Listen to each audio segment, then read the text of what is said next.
Well, friends, we made it, the grand finale. After millions of years of evolution, thousands of years of history, and several hundred pages of Harari reminding us how weirdly wired we are. In this episode, we will wrap up Sapiens with the biggest questions humanity has ever asked. How did we go from spear throwing cave people to endlessly scrolling on phones made in 37 different countries? Why do we believe in money, gods, and limited time discounts? And are we actually happy? Or we are faking in the social media? And also, we will cover how humankind got unified, how science gave us power, how revolution became a lifestyle, and also how happiness is the one feature we forgot to install. So grab a coffee, we will discuss and wind up Sapiens one final time. The arrow of history points in one direction, unity. Because clearly nothing will bring people together like war, taxes, and social media flame wars. First, we were the tribe of 50, then came cities, nations, empires, and now we are all in one dysfunctional global family arguing over a Zoom call. We worship different gods, speak different languages, and vote for different disasters. But hey, we all use the same Wi Fi and wear the same sweatpants from China. Money is the humanity's greatest fiction. Right after, happily ever after, and calorie free dessert. You can't eat it, drink it, or cuddle with it. But people kill, marry, and sell their souls for it. It's amazing. Two strangers from different sides of the world still agree a single paper where the Gandhi is placed on it worth 500 rupees. Money says, don't trust humans, trust the numbers in the app. And it is not backed by gold anymore. It is backed by vibes and PowerPoint presentation from the economists. In the beginning, humans said we need rules, but no one listens to Ramlal from the village council. Then someone said, let's say God said it. Then everyone got scared. Complaints skyrocketed. Early humans had different kinds of local spirits like tree god, rain god. Then suddenly one day, universal religions came in. One god fit for all. When religion took a coffee break, modern ideology stepped in. Capitalism says buy, communism says share, nationalism says wave a flag. So whether you chant, meditate, invest in crypto or worship Beyonce, you need to believe in something. Because human can't live without a meaning. Religion was the original crowd control software. It told humans how to behave and gave empires the moral backbone and kept society from turning into 24 into 7 Hunger Games.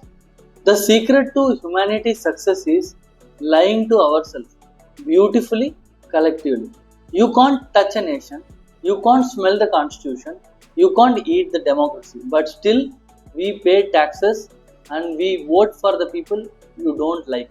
The entire human civilization runs on a fairy tale. They say we are all equal until unless we check the bank balance. Justice for all. As long as you can afford a lawyer. This brand makes me special. No, it just breaks you. So what's the secret of success? Not truth, not fact, not strength. It's a magical ability to bring millions of people clap for the flag or queue for the phone.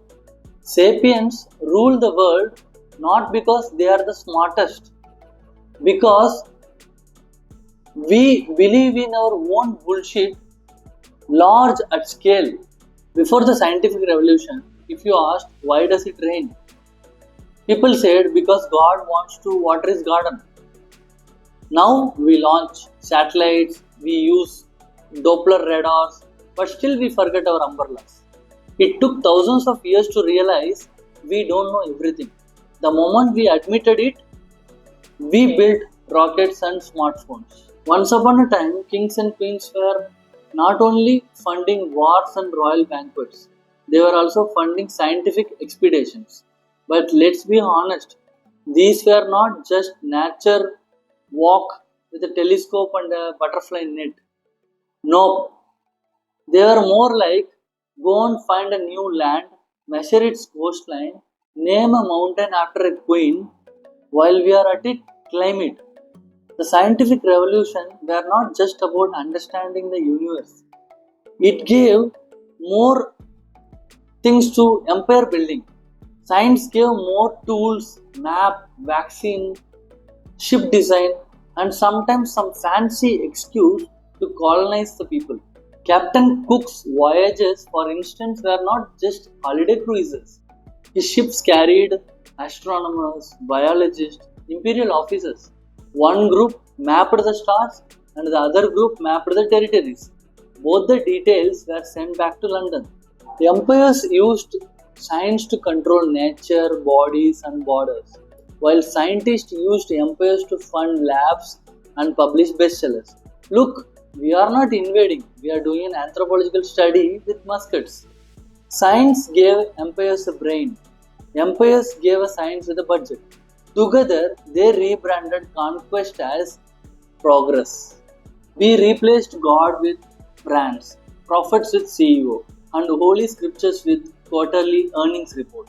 Greed went being one of the seven deadly sins to the engine of GDP. Don't worry about tomorrow. Today's returns look excellent. We went from milking cows to milking machine. The Industrial Revolution gave us power to move the mountains, but also made us work for 12 hours shifts assembling spoons. You used to work for your family farm. Now you used to work for Megacorp Industries, and your job title is human number 47. Nature says slow down. Capitalism says faster, louder, smokier. It's amazing, really. We invented machines to make life easier. Then we used them to overwork ourselves. We forgot what life was for. The Industrial Revolution was giving humanity a Red Bull and a flamethrower. Suddenly we could do anything, and we did it. Whether or not, that's another story. Once upon a time, humans lived the same way for thousands of years. Now, your phone is getting outdated in 6 months and your job is replaced by AI in 2. Grandpa lived through the invention of TV. You are surviving 10 streaming platforms, Instagram trends, and Chat GPT is giving you life advice. Humanity is in permanent beta mode. Everything constantly updating, except maybe our emotional maturity. We used to ask priest for answers. Now we ask Google. Oh, holy search bar, what is the meaning of life? Nothing is permanent except change, anxiety, and urge to check notification every 12 seconds. The permanent revolution is humanity stuck in an eternal treadmill of progress. We keep running forward, don't know where we are going. Humanity has achieved a lot. We conquered the planet, tamed wild animals, created democracy, and made 10-minute delivery a thing. But are we happier than we were 70,000 years ago? Oh, evolution, it doesn't care if you are happy. It only cares that you reproduce and pass on your genes. Your joy is not part of the user manual. Humans have upgraded everything, tools, tech, life expectancy. But we forgot to update happiness. Dear friends, that brings us to the end of Sapiens. If you have made this far, now you officially know more about human history than most politicians. Like, share, and subscribe. Thanks for watching, laughing, questioning, and evolving with me. I will provide my affiliate link to purchase the book Sapiens by Yuval Noah Harari in the video description. Until next time, stay curious.